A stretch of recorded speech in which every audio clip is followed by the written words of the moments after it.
Kegiatan ini dilakukan di depan BPB, di depan kantor Bupati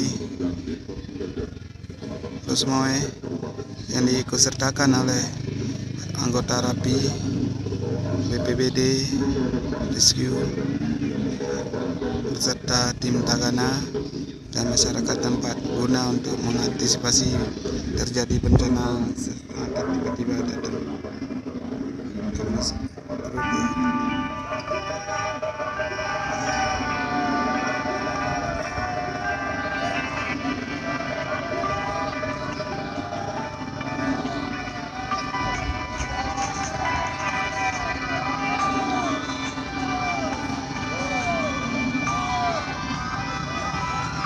Saat terjadi datangnya air dengan tiba-tiba membuat korban terjatuh, dan ini contoh terjadinya air di saat terjadi bencana.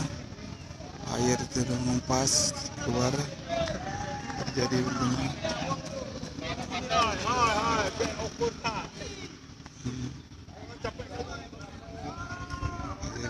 Terjadi bencana. Dan situ terdapat korban yang tertimpa balok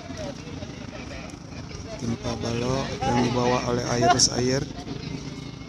Saat lagi ada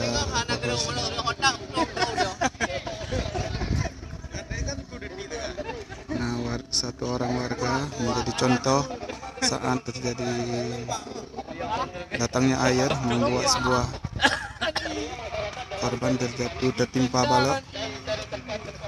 Capek juga nyari air.